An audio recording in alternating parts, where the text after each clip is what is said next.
રામ. ચલો મિત્રો, આપણે આવી ગયા છીએ પાણીના કુંડા ભરવા.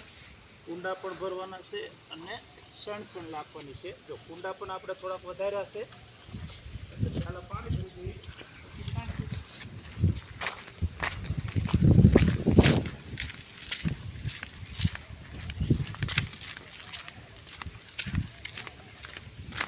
બધા કુંડા ભરી દેવી,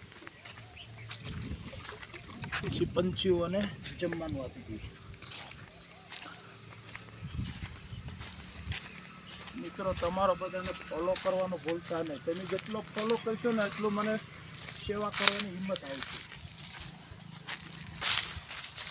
આવી રીતે આપણે સમચાનમાં 15 થી 20 કુંડા છે. ભગવાન આપણને સમય આપી દે છે થોડો, આ સમય આપણે સારી જગ્યાએ વાપરીએ છીએ. આજે થોડીક બોટલ પણ બનાવવાની છે, કુંડા પણ લાવ્યા છે, એટલે કાલ સવારમાં મધુલીએ પણ કુંડા બાંધવાના છે. જુઓ તમે પંછીઓને જુઓ, જે આપણે આવતા હોય ને કે એને ખબર પડી જાય કે આવી ગયું છે આપણું પાણી પણ આવી ગયું છે અને ભોજન પણ લાવ્યા છે. આ રીતનું આપણે કામકાજ ચાલુ કર્યું છે. જેટલો સમય ભગવાન આપે છે એટલો સમય આપણે સારી જગ્યાએ વાપરીશું.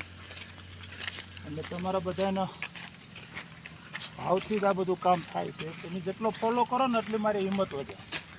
એટલે આટલો જેટલો સમય મળે એટલો આ પંછીઓ માટે વાપરવી જોઈએ. અત્યારે જમવાને તેને આપણે 1 થી 2 નો લેન્સ હોય એટલે પહેલાં આપણે પાણી ભરીને પછી ઘરે જમવા જવાનું હોય.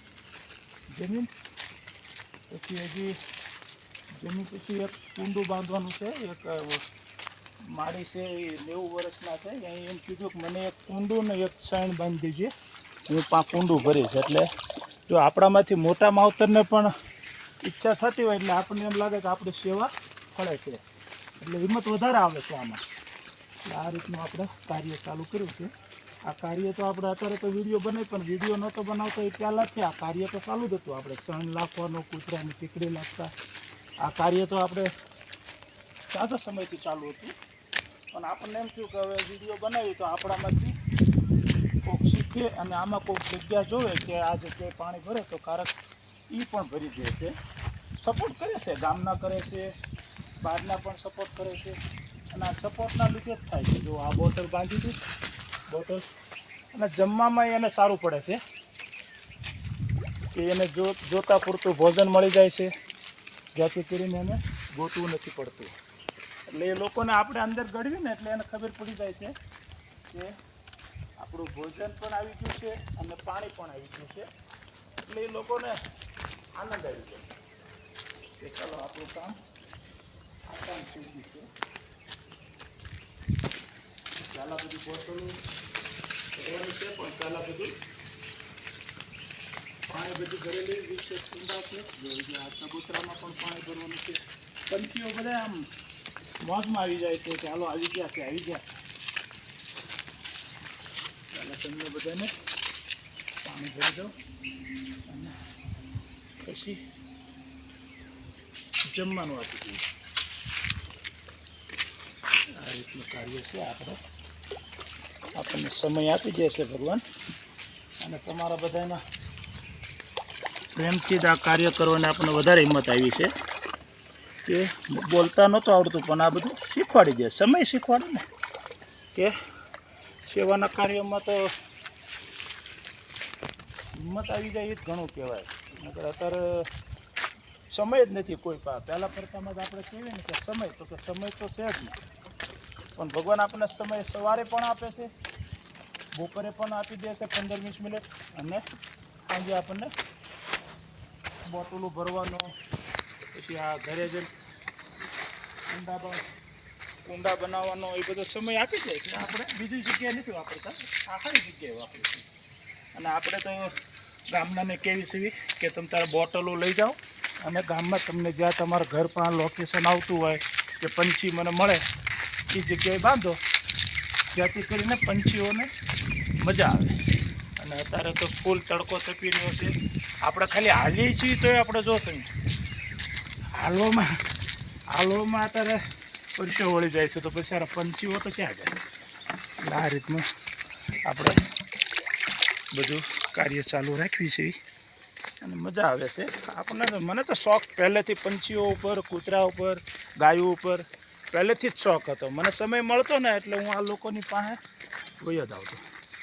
એટલે પંછીઓને મજા આવતી અને આપણને પણ મજા આવે. જો આ બોટલ છે, આમાં થોડીક ફરિયાદ હતી પણ એ આપણે સુધારો કરી નાખ્યો છે, બાકી કરીને એને તકલીફ ના પડે. બિચારી પાણી તો અત્યારે બહુ જોવે. આપણે સાંજ પડે હાંડો પાણી પી જઈએ છીએ.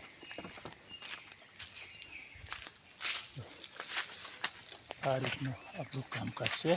આ બધું બોટલ બનાવીને આ બોટલ હું વિડીયો જોતો સુરેન્દ્રનગર જિલ્લાના દેગડા સાહેબ કરીને છે, એ લોકો આવી બોટલ બનાવતા હતા. પણ આપણને આમાંથી થોડુંક શીખવા મળ્યું છે એટલે આપણે પણ આ કાર્ય કરીએ છીએ. એટલે આમાં આપણા મિત્રો પણ ઘણો સપોર્ટ કર્યો છે. મને કહે છે તમતાર તું મને જગ્યા કહેજે, હું પાણી લખી આવીશ તમતારે, મને સમય મળશે એટલે વાંધો નથી આવતો. મિત્રો આપણને ફોન કરીને કહે છે તમે તારા ટેન્શન ના લેતો હોય કે અમને ખાલી છે ને જગ્યા બતાવી દીધી એટલે કે તારે બીજી જગ્યાએ જવાનું હોય તો અમે પાણી નાખી દઈશું. એટલે હિંમત વધારે આવી ગઈ છે. કાલે જ તે ફોન આવ્યો હતો 2-3 મિત્રોનો કે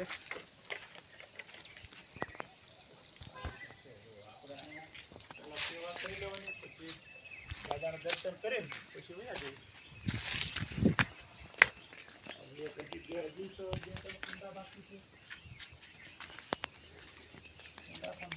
ભરવાના છે ખાલી આપણે હાલવી તો આપણી પાસે 5-6 મિનિટ હોય જાય વિચાર પસંદ કરો. એટલે આપણે હાલતા બે કેનના ઢાંકણા ખુલ્લા જ રાખીએ છીએ, જ્યાંથી કરીને સીધું ભરવાનું છે. જો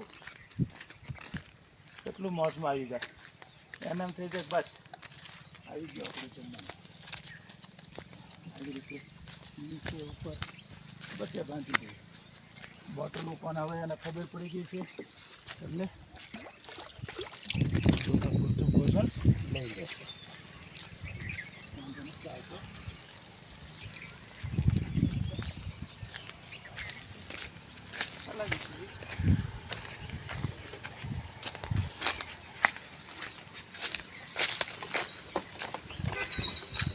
બને એટલો ફોલો કરો, સપોર્ટ કરો, જેથી કરીને મને આવી બોટલ બનાવવાની હિંમત આવે અને સેવા કરવાનું મન થોડુંક વધારે થાય. પંછીઓને પણ મોજ આવી જાય છે આપણે આવીને. જય દ્વારકાધીશ, જય સિયારામ. જય દ્વારકાધીશ, જય સિયારામ લખો એટલે મને થોડીક હિંમત વધે. તમારા લખવાથી તમારું ભગવાનના ચોપડે એક નામ લખાઈ જાય છે અને મને હિંમત વધી જાય છે. જય દ્વારકાધીશ.